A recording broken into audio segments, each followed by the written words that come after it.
الرحيم. النهارده ان شاء الله هعمل لكم اكله شعبيه، تعتبر من اكلات المصريه وكمان السودانيه، مشتركه بين البلدين يعني. هي اكله طبعا كلنا عارفينها، اللي هي الويكا. بتتعمل من الباميه، بس الباميه مش اي باميه، يعني لازم تكون باميه بحجم كبير زي دي كده، سواء بقى باميه فلاحي زي دي او باميه تركي. لازم تكون كبيره كده. طبعا بتغسليها، وبعدين بتقطعيها، بتتقطع طبعا. بتقطعي الحته دي وتقطعيها من هنا ومن هنا، وبعد كده بتقطع ترانشات زي كده، نفس الطريقه دي كده. اولا انا بعملها بطريقتي انا، يعني مش لازم تكون بطريقتها الاصليه. انا بعملها بطريقتي وبتكاتي اللي انا بحطها فيها. مش لازم، اصل هي مش قانون يعني لازم تتعمل بنفس الطريقه الاصليه بتاعتها. كل واحده بتعملها بذوقها، وبتعمل اي اكله، يعني اي اكله سواء بقى من اي بلد او كده بتعملها بذوقها وبطريقتها وباذواق اسرتها نفسها. في ناس ما بتحبهاش، مثلا بالنسبه للملوخيه في ناس ما بتحبهاش بالتقليه، مع ان لازم يتحط لها في مكوناتها الاساسيه تتعمل بالتقليه. في ناس مش بتحبها بالتقليه، في ناس ما بتحبهاش بتحطي فيها طماطم. عندنا في اسكندريه بيحطوا فيها طماطم، على حسب اذواق كل بلد وكل محافظه. انا اعملها وهنشوف طريقتها ازاي وتكاتها ازاي، بس طبعا انا اعملها عاديه مش بالمفراك، لان انا ما عنديش المفراك. اعملها بالشوكه، وهنشوف بقى شكلها عامل ازاي. يلا معايا. قطعنا الباميه كلها بالشكل ده، ترانش زي ده كده. وبعدين هنا عملنا فصصنا الثوم، سواء يعني حوالي نص راس ثوم فصصناها، وحطيت عليها الكزبره الناشفه، وحطيت عليها حبه رشه فلفل اسود، وهدقهم. وهنشوف بقى دي التقليه تعتبر. وهنشوف كمان انا بقلي بيها وبعمل بيها قبل الشوربه، بحمرها كده شويه، بشوحها قبل الشوربه. هتشوفوا دلوقتي شكلها عامل ازاي. يلا معايا.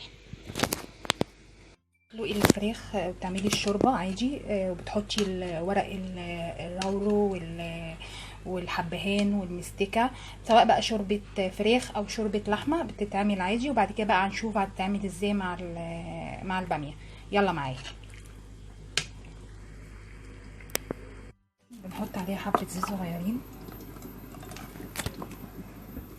وبعدين نحط حبه من التقليه اللي انا عملتها، اللي هي بالثوم والكزبره والفلفل الاسود. ناخد نصها تقريبا،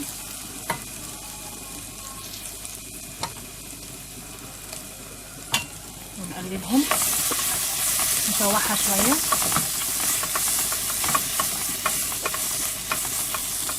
لغايه ما تطلع ريحتها، وبعدين نحط الشوربه.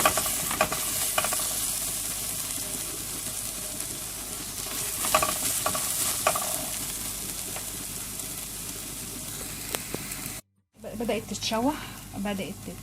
تتشوح، ريحتها تطلع معانا. احط بقى الشوربه، طبعا شوربه لحمه او فراخ. ممكن تزودي بقى شويه ملح، لو تدوقي الملح شويه، لو كان ملح مثلا عايز قليل او حاجه.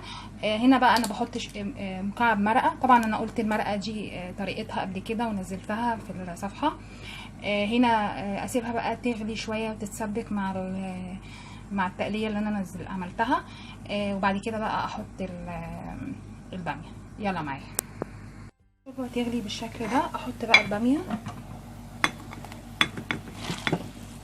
احطها واسيبها بقى لغايه ما تستوى. اعرف ازاي بقى ان هي استوت؟ اوريكم بقى شكلها وطريقه ازاي تعرفي ان هي استوت. يلا معايا. كنت عايزه اقولها، هنا بعد ما حطيت الباميه بحط معلقه كبيره خل. ليه بقى؟ عشان ما تسودش معانا، وكمان تبقى شكلها كده حلو، وما تبقاش لونها مش متغير. او عصرة ليمون بسيطة يعني. دي شكلها اهي. وهوريكم بقى لما درجة السوا بتاعتها اوريها لكم، تبقى تعرفي ان هي استوت ازاي. يلا معايا.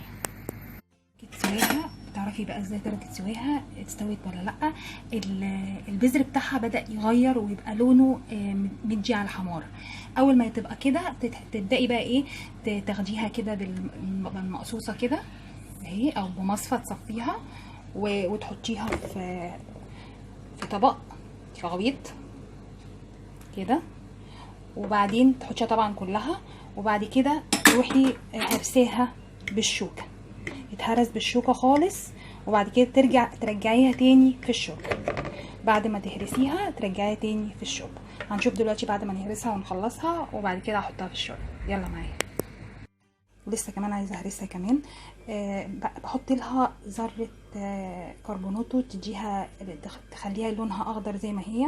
طبعا هنا الشوربه بعد ما صفيتها منها خالص بالمقصوصه او بالمصفى، هبدا بقى ايه اخلصها واحطها في الشوربه، وهتشوفوا شكلها عامل ازاي. يلا معايا.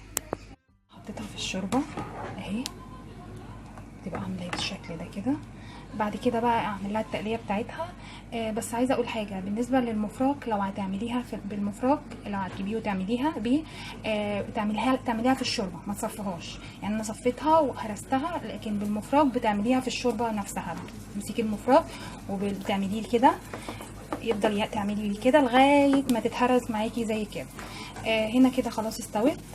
طبعا بيبقى فيه ريم شويه كده بتشيليه، لازم يتشيل، هيطلع منها ريم تشيليه عشان ما تبقاش لزجه شويه معاكي. بعد كده بقى نعمل التقليه وهنشوف شكلها عامل ازاي، نقدمها ازاي. يلا معايا. ما قدمتها، حطيتها في البريم، بتبقى بقدمها، احب اقدمها بيه لما يكون عندي عزومه كمان.